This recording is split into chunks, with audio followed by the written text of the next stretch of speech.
দুনিয়াতে কত রকমের সম্প্রীতির গল্প শুনছেন, কিন্তু আমার শাশুড়ির বাসার এই ঘটনা না শুনলে আপনার জীবনটাই বৃথা। ঘটনা সংক্ষেপে বলি, শাশুড়ির বাসার অধিকাংশ ভাড়াটিয়াই হিন্দু সম্প্রদায়ের দাদা দিদিরা। হঠাৎ করে তাদের মাথায় ভূত চাপলো, তারা নাকি আমাদের মতো করে কড়াকড়ি করে ইফতারের আয়োজন করবে। তারা সবাই দল বেঁধে এসে শাশুড়ি আম্মাকে বলল, ভাবি এবার ইফতারে আপনাদের কোনো টেনশনই নাই, মেনু থেকে শুরু করে রান্না সব আমাদের দায়িত্ব, আপনি শুধু হ্যাঁ বলেন, আমরা ছাদটা দখল করে ফেলবো।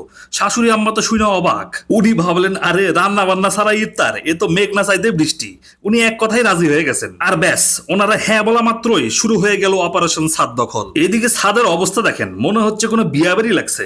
চারিদিকে ডেকচি, বালতি, লাকড়ি আর মশলার সুগন্ধ। বৌদিরা কত সুন্দর করে আলু দিয়ে মাটন রান্না করতেছে, দেখাই তো আমার রোজা হালকা হয়ে যায়। এই জায়গায় কে হিন্দু আর কে মুসলমান চেনাই মুশকিল, শুধু এখন সবাই বাবুর্চি। এই বিদিশা, এই বিদিশা, বিদিশা তোমাকে জেলে দিব।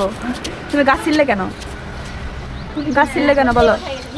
তোমাকে আমি পুলিশে দিয়ে দেবো। এই যে তোমার হাতে দেখো গাছ। এটাকে সব চাইতে মজার বিষয় হলো রান্নার আইটেম। তারা ঠিক করেছে আইটেম হবে খাসির পোলাও, তাও আবার আতপ চাল দিয়ে। বুঝেন ঠেলা, মানে পোয়ের চাল আর খাসির মাংসে যে একটা রোমান্টিক ডান্স করার মধ্যে শুরু হয়েছে, তার ঘ্রাণে আশেপাশের 3 বাড়ির মানুষের রোজা ভাঙার উপক্রম। রান্নার ধোঁয়া দিয়ে পুরা ছাদ অন্ধকার, কিন্তু কারো কোনো ক্লান্তি নাই, সবার মুখে শুধুই হাসি। এদিকে দেখেন, রান্নার পাশাপাশি ইফতারের পাহাড় জমে গেছে। কিছু জিনিস বাইরে থেকে আনা হয়েছে, যেমন দোকান থেকে মচমচে গরম বেগুনি, আহা, আর কিছু বাসায় বানানো স্পেশাল পেঁয়াজু। সাথে আছে ফলের দোকান, পেয়ারা, বরই, আপেল, খেজুর। মনে হচ্ছে ইফতার না, যেন ফলের মেলা বসেছে। এইবার আসি আমি আমার শালির কথা কইতে। ওনার উপর দায়িত্ব পড়েছে শরবত বানানোর। ওরে বাবা রে, ওনার সিরিয়াসনেস দেখেন।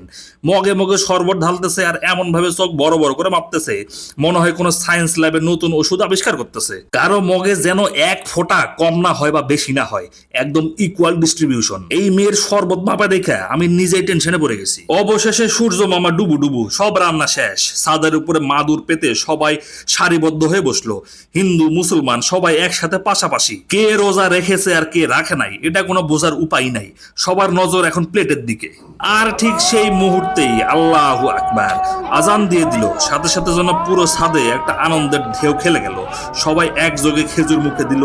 এই দৃশ্যটা দেখার মতো ভাই। এটাই তো আমাদের বাংলাদেশ। ধর্মের ভেদাভেদ ভুলে সবাই এক পাতে ইফতার করতেছে। এর চেয়ে সুন্দর দৃশ্য আর কিছু হতে পারে বলেন? দাঁড়ান দাঁড়ান দাঁড়ান, আবেগ টাবেগ পর হবে, আগে পেট পূজা। প্লেটের ফলমূল পেঁয়াজু শেষ হতে না হতেই শুরু হলো মেইন অ্যাটাক। সেই ধোয়া ওঠা খাসির পোলাও চলে এলো। আহা, আতপ চালের পোলাও আর খাসির মাংসের জুড়ি মেলা ভার। এখন আর কোনো কথাই হবে না, এখন শুধু খাওয়ার আওয়াজ হবে।